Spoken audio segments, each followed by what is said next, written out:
ঢালিউডের বর্তমান চাকারা ঘুরছে সুপারস্টার শাকিব খানকে কেন্দ্র করে। রাজকুমার, প্রিয়তমা, তুফান, বরবাদ কিংবা তাণ্ডবের মতো বড় প্রজেক্টগুলো প্রমাণ করে বিশাল বাজেট আর মেগা হিট মানেই তিনি। তার ঝুলিতে রয়েছে শত শত ব্লকবাস্টার সিনেমা। তার সিনেমা মানেই বিশাল বাজেটের সিনেমা, বিশাল ক্যানভাসের সিনেমা। বর্তমানে তিনি বাংলাদেশের সবচেয়ে বড় সুপারস্টার। কিন্তু আজ আমরা কথা বলছি অন্য একজনকে নিয়ে, যাকে অনেকেই বলেন বর্তমান সময়ের বাংলা ইন্ডাস্ট্রির সবচেয়ে ডেডিকেটেড এবং পরিশ্রমী অভিনেতাদের একজন, আরিফিন শুভ। আপনারা কি কখনো ভেবেছেন যদি এই দুজনের মধ্যে সুযোগের পার্থক্যটা যদি না থাকতো, যদি আরিফিন শুভ এই সুযোগগুলো পেতেন, শাকিব খানের মতো মেগা বাজেট, আন্তর্জাতিক মানের ডিস্ট্রিবিউশন আর তুখোর নির্মাতাদের আনলিমিটেড সাপোর্ট, কি হতো তখন ঢালিউডের সমীকরণ? যদি দুইজনের জন্যই খেলার মাঠটা একদম সমান হতো।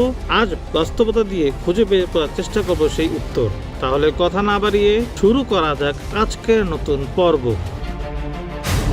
বর্তমান সময়ে শাকিব খানের সাম্প্রতিক প্রজেক্টগুলোর পিছনে কাজ করেছে বিশ্বমানের ডিরেকশন টিম, যার শুরুটা হয়েছে রাজকুমার, প্রিয়তমা, তুফান, বরবাদ কিংবা তাণ্ডবকে ঘিরে। এই একই সুযোগ আরিফিন শুভ পেলে ঢালিউডে যে বৈপ্লবিক পরিবর্তনগুলো আসতে পারত, তা বাংলা সিনেমার জন্য অনন্য নজির গড়ে দিতে পারত। কিন্তু কিছু কথা না বললেই নয়। শাকিব খানের যে সিনেমার কথাগুলো উল্লেখ করা হয়েছে, এখানে একটি বিষয় মনে রাখা দরকার। তার এই সিনেমাগুলো তিনি যেভাবে নিজেকে ফুটিয়ে তুলেছেন, তা অন্য কেউ কখনো করতে পারবে কিনা তা সন্দিহান। কারণ ভিন্ন ভিন্ন জনের কাজের ধরন ভিন্ন রকম। এবার যদি আমরা বিশ্লেষণ করি কেন আরিফিন শুভর দ্বারা সম্ভব ছিল, যদি এই ধরনের মেগা প্রজেক্টগুলো আরিফিন শুভকে যদি ব্যবহার করা যেত, তাহলে ব্লকবাস্টার সিনেমা আশা করা যেত। প্রথমে যদি কথা বলি অ্যাকশন নিয়ে, যেখানে শাকিব খানের অ্যাকশন মূলত স্টাইলিশ ম্যাশ অ্যাকশন। অন্যদিকে আরিফিন শুভর 6 ফুট 2 ইঞ্চি উচ্চতা, বডি ল্যাঙ্গুয়েজ, তার দেহ গঠন, উদাহরণস্বরূপ বলিউড স্টাইলের র অ্যাকশনের জন্য তিনি পারফেক্ট ছিলেন। প্রপার বাজেট পেলে শুভ ঢালিউডকে নতুন ধারা, নতুন গণনার দুর্দান্ত স্থান উপহার দিতে পারতেন। দ্বিতীয়ত নাচ ও স্ক্রিন প্রেজেন্স। বাণিজ্যিক সিনেমায় শাকিব খানের সাম্প্রতিক গান, স্টাইলিশ মুভমেন্টের উপর জোর দেওয়া হয়, কিন্তু আরিফিন শুভ ইন্ডাস্ট্রির অন্যতম সেরা ডান্সার। বড় সেট ও প্রপার কোরিওগ্রাফি পেলে শুভর নিখুঁত নাচের স্কিল পর্দায় অন্যরকম ম্যাজিক তৈরি করতে পারত। তৃতীয় নম্বর, অভিনয়ের ধরন। শাকিব খান মূলত তার স্টারডম এবং সিগনেচার স্টাইল দিয়ে দর্শক টানেন, কিন্তু শুভ একজন মেথ অ্যাক্টর। রোমান্টিক বয় থেকে সাইকোপ্যাথ, সব চরিত্রে তিনি মানানসই। সাকিবের মতোই কমার্শিয়াল ব্যাকআপ পেলে শুভর এই ভার্সেটাইল অভিনয় বক্স অফিসে নতুন ইতিহাস গড়তে পারত। এবার আসা যাক তার কাজের প্রতি তার ডেডিকেশন। একটি সিনেমার চরিত্রের প্রয়োজনে সিক্স প্যাক অ্যাপ থেকে শুরু করে বডি ট্রান্সফরমেশনে শুভ যে ডেডিকেশন দেখিয়েছেন, তা ঢালিউডের ইতিহাসে সত্যিই বিরল। এখানে মূলত কাউকে ছোট বা বড় করে দেখানো হচ্ছে না। আজকের বিশ্লেষণটা মূলত হচ্ছে বর্তমান সময়ে শাকিব খান যে ধরনের সিনেমাগুলো করছেন এবং শাকিব খান বাংলা ফিল্ম ইন্ডাস্ট্রির জন্য যেভাবে কাজ করে যাচ্ছেন, তা আসলে গর্ব করার বিষয়। কেননা যেই কয়েকটি সিনেমা উল্লেখ করা হয়েছে, সেই সব সিনেমাগুলোর দিকে তাকালে দেখা যায় তাকে যেভাবে ডিরেক্টররা চেয়েছে, তেমনটাই তিনি কিন্তু ক্যামেরার সামনে ফুটিয়ে তুলতে পেরেছেন। এমনকি যেই সব চরিত্র তাকে দেওয়া হয়েছে, প্রত্যেকটা চরিত্রে তিনি নিজেকে ফুটিয়ে তুলেছেন। তা থেকে ধারণা করা যায় শাকিব এখন কতটা প্রফেশনাল ওয়েতে এগিয়ে যাচ্ছেন। সেম একই ক্ষেত্রে আরিফিন শুভর ক্ষেত্রেও দেখা যেতে পারে, যদি ওই ধরনের সিনেমাগুলো, ওই ধরনের বাজেট, ওই ধরনের টিম, ওই ধরনের ডিরেক্টররা যদি তাকে নিয়ে সিনেমা, ওই ধরনের গল্প নিয়ে তার সামনে আসে, আশা করা যায় আরিফিন শুভ আমাদেরকে নতুন কিছু উপহার দিতে পারবে। এখন অনেকেই প্রশ্ন করতে পারেন, এই সম্ভাবনার প্রমাণ কি?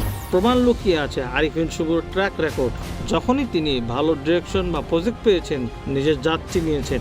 রেফারেন্স হিসাবে আমরা তার 4টি সিনেমার দিকে তাকাতে পারি। যেমন প্রথমে আমরা কথা বলবো ছুঁয়ে দিলে মন। 2015 সালে খাঁটি কমার্শিয়াল রোমান্টিক সিনেমা বলতে যা বোঝায়, এটিই ছিল তাই। শুভর রোমান্টিক চার্ম, অভিনয়ের ধরন প্রমাণ করেছিলেন তিনি ম্যাস অডিয়েন্সের পালস বুঝেন। অন্যদিকে সবচেয়ে আলোচিত বর্তমান সময়ের 2017 সালে প্রথমবারের মতন modern action thriller game changer হিসেবে তিনি নিজেকে উপস্থাপন করেছেন একজন ড্যাশিং পুলিশ অফিসারের লুকে। শুভর ওই পারফরমেন্সে সিনেমাটিকে ব্লকবাস্টার করেছিল। তৃতীয় নম্বর পয়েন্টে আসি, তার ঢাকা অ্যাটাকের পর তিনি বেশ কয়েকটি সিনেমা তিনি উপহার দিয়েছেন, যেখানে মিশন এক্সট্রিম ফ্রাঞ্চাইজি শুরু করে black what six pack apps তৈরি করে বডি ট্রান্সফরমেশনে শুভ যে ডেডিকেশন দেখিয়েছেন তা সত্যি বিরল। আরিফিন শুভর 4 নম্বর যে পয়েন্টটি সেটি হলো তার সবচেয়ে বিতর্কিত সিনেমা মুজিব সিনেমা। এই সিনেমার পরে তিনি নিজেকে একেবারে গুটিয়ে ফেলেছিলেন, কারণ এই সিনেমা করার পর 1 টাকার চেক এবং 10 কাঠা জমির যে বিতর্ক তিনি নিজেকে গুটিয়ে ফেলেছিলেন, যেখানে তিনি মুজিব একটি জাতির রূপকার শ্যাম বেনাগলের মতো আন্তর্জাতিক নির্মাতার অধীনে বঙ্গবন্ধু শেখ মুজিবুর রহমানের চরিত্রে অভিনয় প্রমাণ করে সঠিক ডিরেকশন পেলে তিনি আন্তর্জাতিক মানের পারফর্ম করতে সক্ষম। এত সম্ভাবনা থাকা সত্ত্বেও আরিফিন শুভ কেন সাকিব খানের মতো ধারাবাহিক বক্স অফিসে সাফল্য পাচ্ছে না? এর বাস্তবসম্মত কারণ হলো, প্রথমত সঠিক স্ক্রিপ্ট সিলেকশনের অভাব এবং কিছু ভুল প্রজেক্টে যুক্ত হওয়া। দ্বিতীয়ত সাকিব খানের মতো লয়াল ফ্যান্স এবং ইন্ডাস্ট্রির একচুটিয়া সাপোর্ট শুভর নেই। এবং তৃতীয়ত শুভ বরাবরই কমার্শিয়াল মাসালা সিনেমার চেয়ে কন্টেন্ট নির্ভর কাজের দিকে বেশি ঝুঁকেছেন, যা ম্যাস অডিয়েন্সের কাছে পৌঁছাতে সময় নেয়।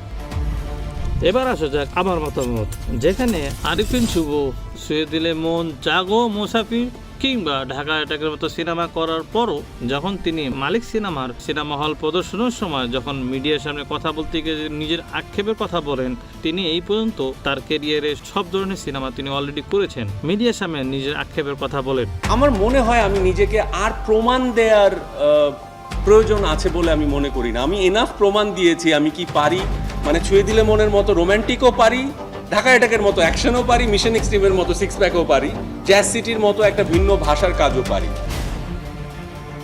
আরিফিন শুভর ফিটনেস এবং বডি ল্যাঙ্গুয়েজ এবং তার নাচ সবকিছু মিলিয়ে আরিফিন শুভর দিয়ে বাংলা সিনেমা অনেক কিছু পাওয়া সম্ভব, যদি ওই ধরনের গল্প, ওই ধরনের ডিরেক্টর, ওই ধরনের বাজেট যদি থাকে, তাকে দিয়েও সাকিব খানের মতো বিগ বাজারের সিনেমা বাংলাদেশের দর্শকদের জন্য তিনি বেশ ভালো কিছু উপহার দিতে পারবেন। তাহলে আজকের মতো বিদায় নিচ্ছি।